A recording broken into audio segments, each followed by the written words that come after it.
I'm standing in my kitchen. Tuesday morning, 6:30 a.m., making breakfast for my son. My wife is at the table, coffee in hand, looking at her phone. My son Tyler walks in, 5 years old, rubbing his eyes, still in his pajamas. "Morning, buddy," I say. He climbs into his chair, looks at me. "Daddy, why does Mommy's friend Marcus sleep in your bedroom when you're not home?" I drop the spatula. My wife goes pale. Everything stops. Let me tell you how I got here. Quick heads up. If you're here for stories where the truth comes out in the most unexpected ways, hit subscribe now. I post these every week. You won't believe what happens next. I'm Thomas Reed. I'm 36, sales director for a medical device company in Chicago. I make $175,000 a year, married to Amanda for 7 years, one son, Tyler, 5.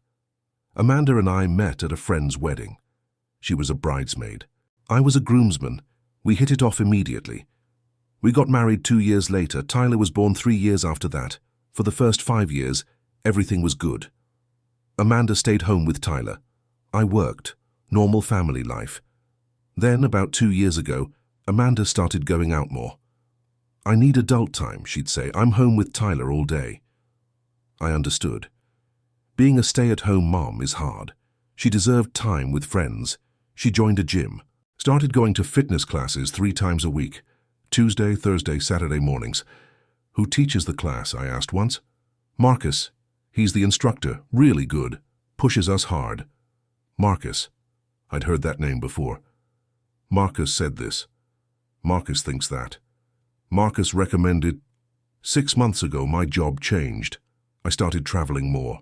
Sales conferences, client meetings, 2-3 days a week, sometimes overnight.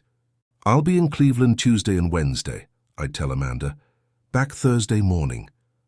"Okay, Tyler and I will be fine." I trusted her. Why wouldn't I? She was my wife, the mother of my son.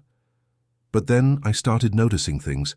When I'd come home from trips, the house would smell different. Cologne, men's cologne. "Did someone visit?" I'd ask.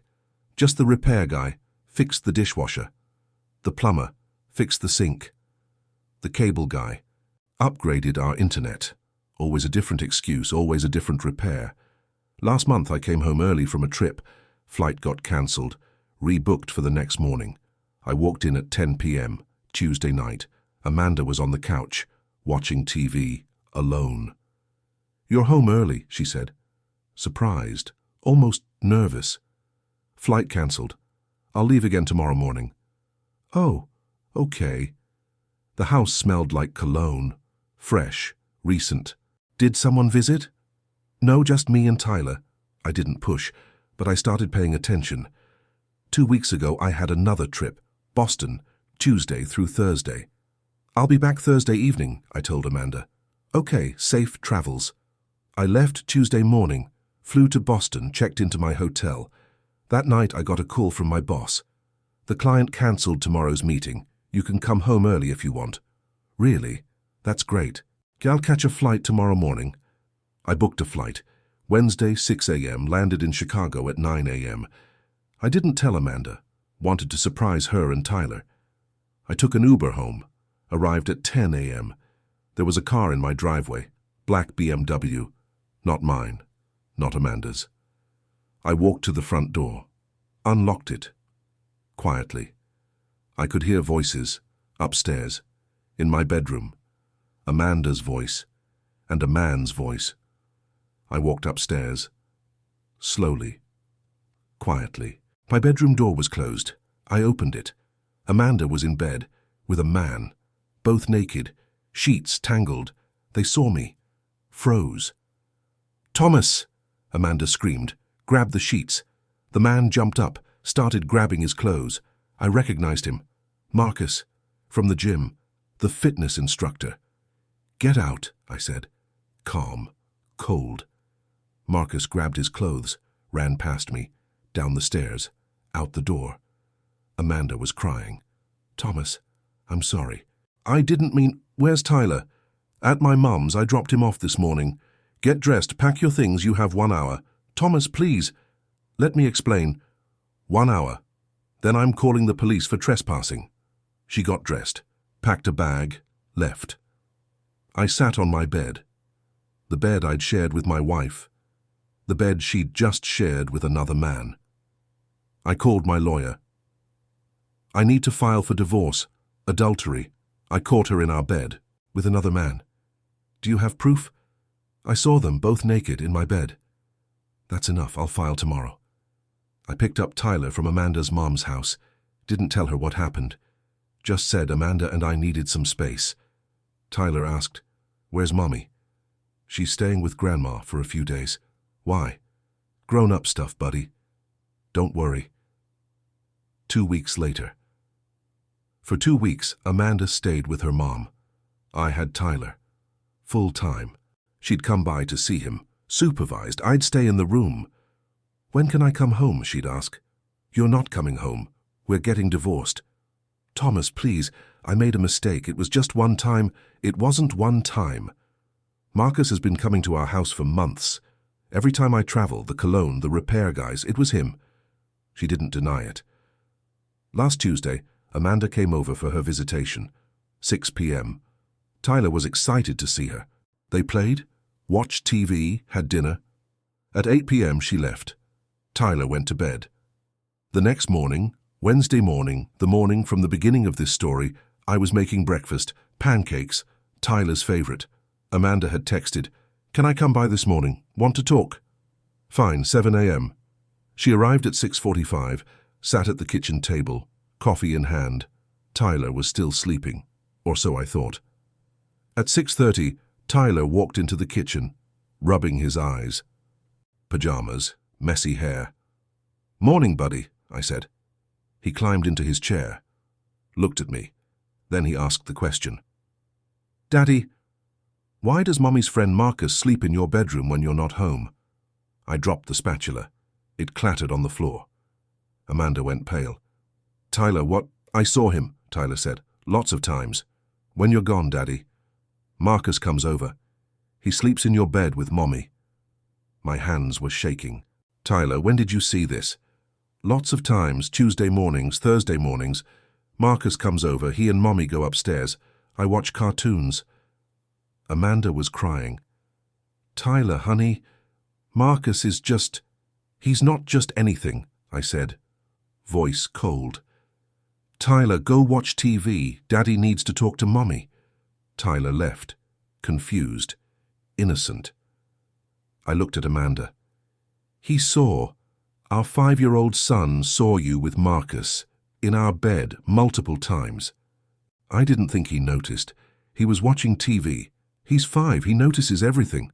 You brought your affair partner into our home, into our bed, while our son was downstairs. I'm sorry, I didn't mean for him to see." "You didn't mean for him to see? You meant to do it, you just didn't want to get caught. Thomas, please, get out, now, and don't come back. My lawyer will be in touch. You're not seeing Tyler unsupervised ever again. You can't do that. Watch me. You exposed our 5-year-old son to your affair. You brought a stranger into our home, around our child. No judge will give you unsupervised visitation." I filed for emergency custody that day, cited Amanda's affair. The fact that she brought Marcus around Tyler. Tyler's statement about seeing them. The judge was not sympathetic. "Mrs. Reed, you conducted an extramarital affair in the marital home, in the presence of your minor child. This shows extremely poor judgment and disregard for your child's well-being." Amanda tried to explain. "He was watching TV. I didn't think..." "You didn't think about your child's emotional safety. You prioritized your affair over your son. That's unacceptable. The judge awarded me primary custody. Amanda got supervised visitation. Every other weekend, 4 hours, with a court-appointed supervisor. She was devastated. I just wanted some excitement, some attention. I didn't mean to hurt Tyler." "But you did. He saw you with another man, in his father's bed. He's 5. He doesn't understand. But he knows something was wrong." Tyler started therapy. "Mommy has a friend. He sleeps in Daddy's bed. Is that okay?" The therapist worked with him, explained that sometimes adults make mistakes, that it's not his fault. Amanda tried to reconcile. I ended it with Marcus. I want to work on our marriage. No, you didn't just cheat on me. You traumatized our son. You brought a stranger into our home. Around our child. We're done. Marcus, by the way, disappeared, blocked Amanda. Too much drama, he said. Amanda moved to a small apartment, got a job, retail, $38,000 a year. I kept the house, kept my job, got promoted, VP of sales, $215,000 salary. Tyler is doing better. Therapy helped. He sees his mom every other weekend, it's enough. I started dating again. Met a woman named Rachel, 34, pediatric nurse, kind, patient, great with Tyler. We've been together for 6 months. She's never lied, never brought anyone around Tyler without asking me first. Just respect. 1 year after the divorce, I was at Tyler's kindergarten graduation. He was so proud. Cap and gown, big smile. Amanda was there, court-ordered. She gets to attend school events now. After the ceremony, she walked over. Thomas. Amanda. He's growing up so fast. He is. Thank you for raising him so well, for being a good dad. That's my job. I'm sorry for everything, for the affair, for bringing Marcus around Tyler, for traumatizing him. I know. Do you forgive me? I looked at her, at the woman who brought her affair partner into our home, into our bed, while our 5-year-old son was downstairs. I don't forgive you, but I don't hate you either. You made your choices. Tyler is healing. That's what matters. I lost everything. My marriage, my son, Marcus, my home. You didn't lose Tyler. You still see him, but you lost the right to be his primary parent because you chose Marcus over his well-being. I know. I wish I could go back. End the affair, protect Tyler, be a better mum. So do I, but you can't. And now here we are. Rachel walked up. Ready to go celebrate. Tyler wants ice cream. Yeah. Amanda looked at Rachel. She's lovely. She is. And she respects boundaries. We walked away. Tyler holding my hand, talking about ice cream flavors. The best revenge, I learned, wasn't revenge at all. It was listening when your 5-year-old son asks an innocent question, and then protecting him from the truth he accidentally revealed, and then building a life so good that running into your ex 1 year later, while she has supervised visitation and you have primary custody, feels like seeing a stranger whose affair had nothing to do with your $215,000 salary and your beautiful son. Some people think they can hide affairs, bring affair partners into their homes, around their children. They're wrong, because sometimes children ask innocent questions, and those questions reveal everything. If this story hit you hard, do me a solid, subscribe, and hit that notification bell. I've got more stories where the truth comes out in ways nobody expects. Drop a comment. What would you have done when your son asked that question? Let me know. See you in the next one.